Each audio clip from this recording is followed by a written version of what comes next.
Our brother Eddie has a big part to play in this next adventure.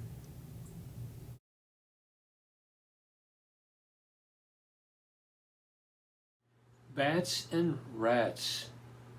We had a cellar which we entered through a trap door on the back porch.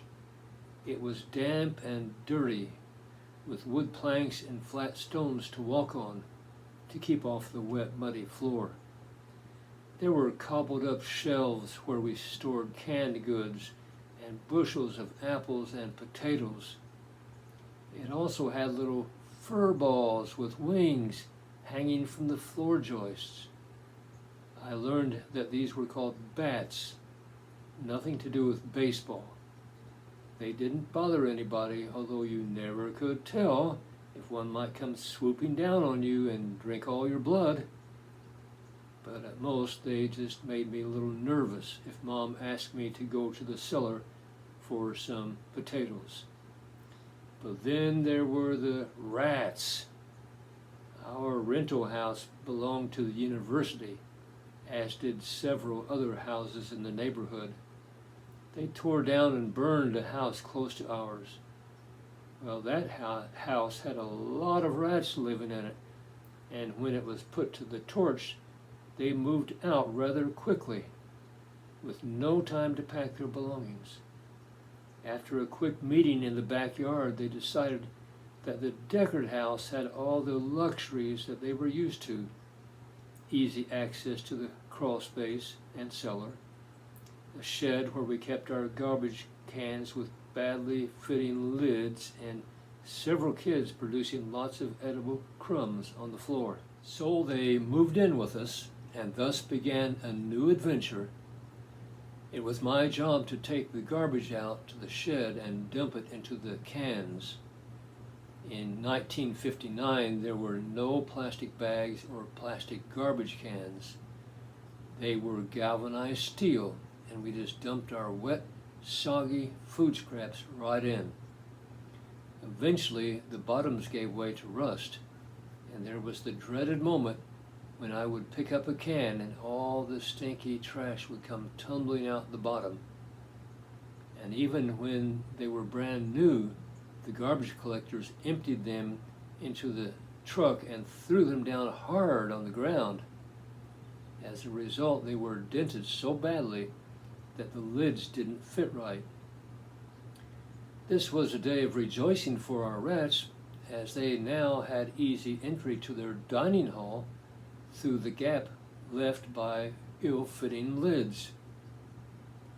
After taking the garbage out the first time with our new rat neighbors, I lifted the lid to empty my smaller pail, and to my horror, 4 or 5 rats jumped out, barely missing me. They were afraid of me, but they also came to love me. I was the boy that fed them. I didn't love them back. It made my miserable job even worse. I learned to throw rocks at the cans from a safe distance and wait a few seconds until they jumped out and ran for cover. Then I safely lifted the lid to empty my load. Again, in our new home, we had no TV, so we came up with other things to do. One thing I did was to figure out how the rats got under the house. I observed them coming and going from a hole next to one of our exterior doors. There was a limestone step up to the door, which I stood on, armed with a brick or large stone. There I waited patiently for a rat to come out, and I would drop my bomb on him. It seemed like a good plan. It never worked though, but it did keep me out of trouble. Meanwhile, my mom had weapons stockpiled next to her bed. Shoes. Late one evening, Dad was at a church business meeting, and we were all climbing into our beds. Mom was settling into her bed with our baby brother, Eddie, already asleep in his crib next to Mom. She was about to close her eyes when she saw a rat jump into Eddie's crib and run across his stomach and then jumped down to the floor. She gasped and sat bolt upright. We didn't have cell phones, so she couldn't call Dad for help. She grabbed a shoe from her stockpile, and when the rat appeared again, she threw the shoe at it, but missed. I guess the rat was enjoying the game because it kept popping up and avoiding the shoe missiles launched by my mom. When her shoe supply was exhausted, there was the welcome sound of Dad's footsteps at the front door.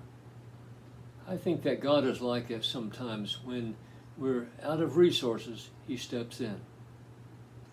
Mom quickly filled Dad in on the rat and shoe game, and Dad trapped the rat in the bathroom, grabbed the nearest weapon, an ironing board, and sent the rascal to an early grave. He took the rat and threw it into the garbage can as a warning to the others not to ever do that kind of thing again. And as it turned out, they never did.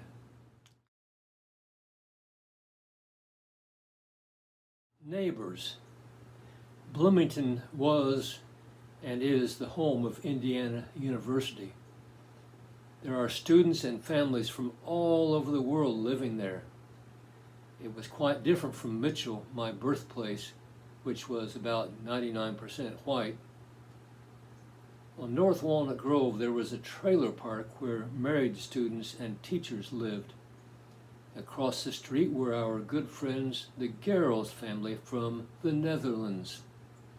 The dad, Tom, was an astronomer. He took us to the observatory where he worked and let us look through the big telescope and get a glimpse of other planets. His wife, Lydia, was a great host. I did a few overnighters with her son, my best friend, Neil. She always treated us to Dutch-style pancakes for breakfast. She introduced me to Dutch salt licorice and was responsible for turning me into a lifelong licorice fan. Neil had a younger brother, George, and two beagles, Ping and Pong. The beagles met with an early end to their happy existence when a mean man tossed them some poisoned meat.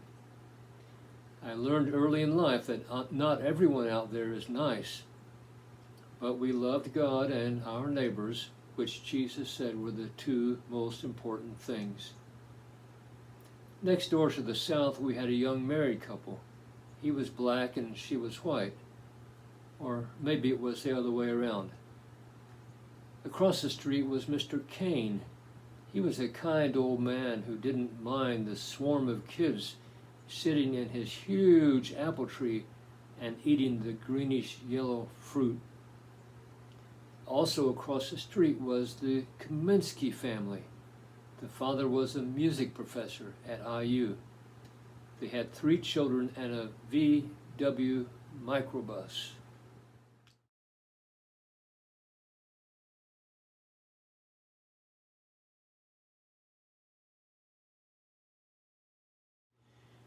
We all rode in that bus one time down to the Red Brick Farm to visit our grandparents and Aunt Carolyn and Speedy, their donkey.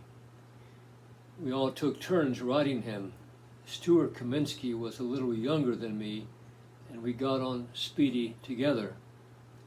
I was in the driver's position, but wasn't sure how to make him go or stop or turn. He pretty much just did what he wanted to do. At the moment, he was into just shuffling along lazily, until my sister Susan came running up behind him. This scared him, and he threw both of his riders up in the air, and we landed hard on the ground. It was light out, but I saw stars surrounded by blackness for a few seconds and had a hard time catching my breath. Stuart was pretty shaken up too. Nothing was broken, though, except our desire to ride anymore that day. Back to the neighborhood. Around the corner from us lived a family from Indonesia. Frederick and Bertha Schoenderwall and their daughter Eleanor. They came to us by way of Holland with the help of our Dutch neighbors. Next to them lived the James family. They had a son my age, and Mr. James took several of us boys to a nearby lake to romp around. Before we came back home, we spent some quality time wading in the lake up to our waists. We were wearing our street clothes and had no towels. We were just being spontaneous and having a great time. Mr. James didn't utter a word of complaint when we climbed back into a station wagon and headed back to Bloomington. Most cars back then had vinyl covers on their seats and rubber floor mats.